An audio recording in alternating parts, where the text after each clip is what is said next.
नमस्कार, news today India में आप लोगों का स्वागत है। इस वक्त बड़ी खबर लेकर आए हैं पश्चिम बंगाल के राजनीति को लेकर। आप सभी को बताना चाहेंगे 2021 के विधानसभा चुनाव में जो है आप एक तरह से कह सकते हैं कि कांग्रेस और वामपंथी दल यानी कि सीपीएम का जो है एक भी जो है विधानसभा सीट नहीं था। और आपको बताना चाहेंगे ठीक 3 महीना पहले ही जो है सागरदिघी मुर्शिदाबाद के सागरदिघी सीट से पहली सीट हासिल की थी कांग्रेस तथा वामपंथ ने जो जोट बनकर जो है एक तरह से कह सकते हैं कि सागरदिघी का जो उपचुनाव हुआ था, उपचुनाव में जो है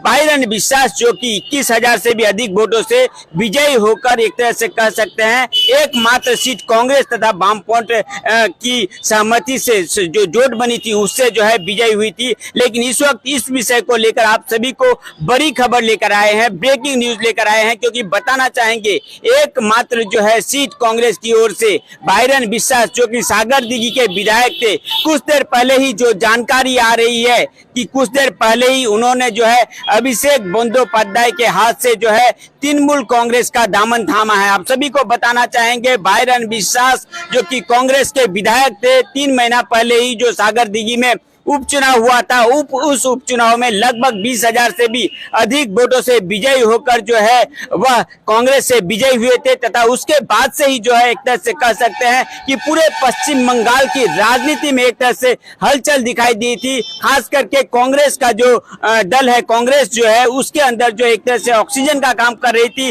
सागरदिघी का उपचुनाव। साथ ही साथ वामपंथी दल भी जो है काफी संगठन को मजबूत कर रहे थे। लेकिन इस वक्त बड़ी खबर आ रही है उसी सागरदिघी के जो विधायक हैं बाइरन विश्वास जो कि कांग्रेस से विजयी हुए थे, कुछ देर पहले ही नवजुआर जो कर्मसूची चल रही है अभिषेक बंदोपाध्याय का, उसी कर्मसूची के अंदर जो है बाइरन विश्वास अभिषेक बंदोपाध्याय के हाथ से जो है तृणमूल कांग्रेस का दामन थामे हैं और कांग्रेस को छोड़कर जो है तृणमूल कांग्रेस का दामन थामे हैं। अभी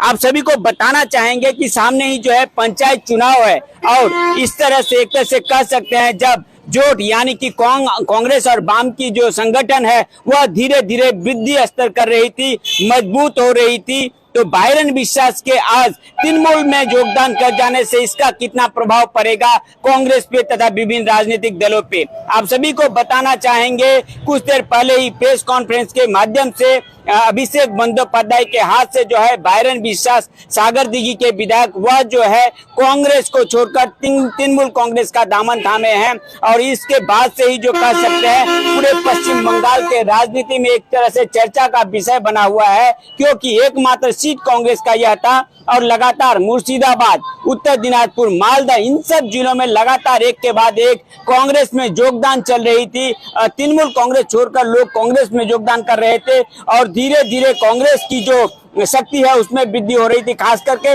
माइनॉरिटी वोट, क्योंकि सागरदिघी इलाका जो है माइनॉरिटी बेल्ट है, जहां पर 60% से भी अधिक माइनॉरिटी वोटर हैं और वहां पर जो है कांग्रेस विजयी हुई थी, तृणमूल कांग्रेस की वहां पर हार हुई थी, जिस कारण से माइनॉरिटी वोट को लेकर भी जो है तृणमूल कांग्रेस काफी चिंतित थी। तथा विभिन्न राजनीतिक दल का कहना था कि धीरे धीरे माइनॉरिटी वोट जो है, वोटर जो है वह जो है तृणमूल कांग्रेस का दामन छोड़ रही है। और आज के इस योगदान से अचानक से बाइरन विश्वास कांग्रेस छोड़कर जो है तृणमूल कांग्रेस में योगदान किए हैं, इससे पश्चिम बंगाल के राजनीति में कितना प्रभाव पड़ेगी, साथ ही साथ सामने जो है पंचायत चुनाव है, इस पंचायत चुनाव में कितना असर पड़ने वाला है और उसके बाद लगभग 1 साल के अंदर ही जो है लोकसभा चुनाव है तो उसका भी कितना असर पड़ने वाला है। क्योंकि एकमात्र सीट अगर वाम कांग्रेस की जोट कहे तो एकमात्र सीट मुर्शिदाबाद का सागरदिघी सीट जो कि 21 के चुनाव में नहीं बल्कि 3 महीने पहले जो सागरदिघी में उपचुनाव हुआ था उस उपचुनाव में विजय हासिल हुई थी। तो अटकलें लग रही थी, तब से ही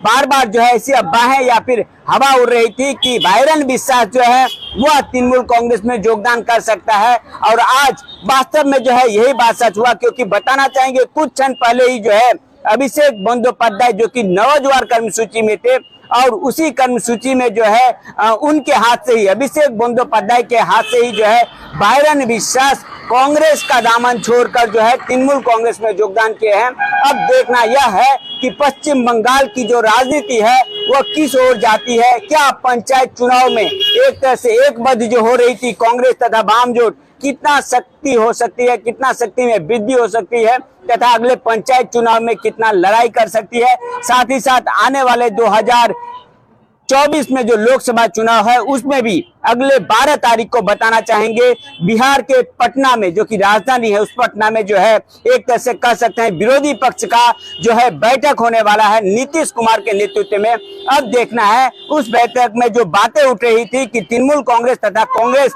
एक साथ जो है